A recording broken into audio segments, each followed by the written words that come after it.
부활주일 후 네 번째 월요일 오순절 묵상 23일째입니다. 사도행전에 이제 이 기록되어진 엄청난 성령의 역사, 그들이 이제 다른 나라 언어들로 말하는 걸 보면서 이제 각국에서 와 있는 수많은 사람들이 굉장히 놀래요. 갈릴리에 살던 평범한 사람들이 어떻게 이런 일을 할 수 있을까? 또 사실 자세히 알고 보게 되면 이 갈릴리 사람이었던 이들이 주님의 명령을 쫓아 예루살렘, 유대를 떠나가지고 사마리아와 땅끝까지 가는 것 자체가 불가능한 거였어요. 그 첫 번째가 언어 때문이었겠죠. 근데 이제 언어가 열린 거예요. 성령께서 언어의 은사를 주신 것은 사도행전 1장 8절에 땅끝까지 이르러 증인이 되라는 명령을 이루기 위한 하나님의 준비였다. 그런 의미에서 주님께서 말씀하셨던 이 월드 크리스찬, 세계를 품은 크리스찬이 되는 순간이었습니다. 그러니까 이를 위해서 주님이 매우 실용적인 은사인 방언을 주셨어요. 요즘에 우리 방언과 좀 달리 이 시점, 이 방언은 매우 실제적이고 실용적이죠. 그러면 이 내용이 이것이 갖고 있는 의미가 뭘까? 이것은 일종의 소통의 능력이죠. 복음을 전할 수 있도록 역사하신 하나님의 선물. 즉 내가 전해야 될 복음의 대상들에게 만날 수 있는 통로로서 언어의 은사를 주신 거죠. 오늘의 컨텍스트에서 얘기하면 방언은 복음을 전하려는 대상과 만날 수 있는 소통의 은사, 이렇게 말할 수 있을 것 같습니다.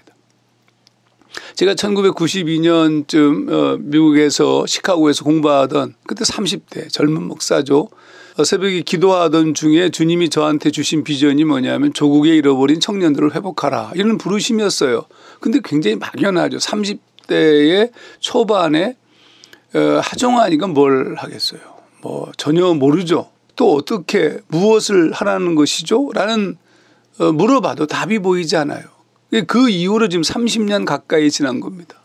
근데 지금 매우 가까이 이 조국의 청년들을 위한 사역을 하고 있는 나를 보게 되는 거고, 또 뿐만 아니라 어떻게 하나님께서 역사하시려고 하셨는지 그때는 몰랐지만 지금은 알고 있는 겁니다. 제가 60살이 넘었지만 여전히 청년들과 소통하고 설교하고 가르칠 수 있는 것은 영화 설교라는 말로 설명할 수 있을 것 같아요. 즉 영화와 같은 문화적 도구들이 저한테는 있는 거죠.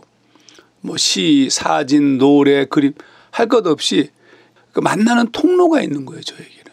근데 하나님께서 이 청년들을 만나기 위한 사역의 은사로 문화라는 어떤 매체의 능력을 나한테 주신 겁니다. 그러니까 복음을 드러내는 자로 사는 자들에게 하나님이 주시는 은사라는 것은 매우 다양하게 역사하실 수 있다. 자, 그런데 사실은 이것보다 더 중요한 게 있어요. 제자들이 엄청나게 스마트한 존재로 바뀐 겁니다. 그러니까 사람들은 이 변화된 제자들을 보고 막 감탄합니다.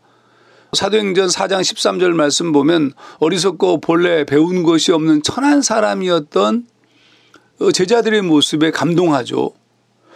특히 베드로가 예루살렘 거리에서 복음을 전하였는데 불과 정확하게 말하면 50일 전과는 다른 일이 벌어져요. 무려 3,000명이 회개하고 예수를 믿었습니다.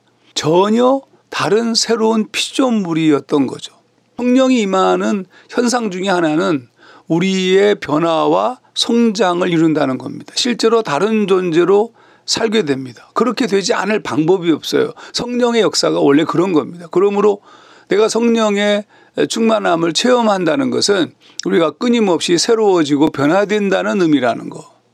이걸 놓치지 않았으면 좋겠습니다. 그러므로 이 오순절 성령의 역사를 기대하면서 우리가 기도하는 그 기도의 결과물이 뭐 언어의 은사를 주십시오, 무슨 은사를 주십시오, 그렇게 기도 안 했어요. 그분들은 오로지 주님을 기다리면서 기도하던 어느 날 성령의 임재가 임했는데 그때 내가 처한 컨텍스트에서 복음을 전할 수 있도록, 또 그렇게 하나님의 종으로 증인으로 살아갈 수 있도록 주님이 다 열어놓으신 거죠. 그걸 기대하면서 계속된 추구를 놓치지 않기를 기도합니다.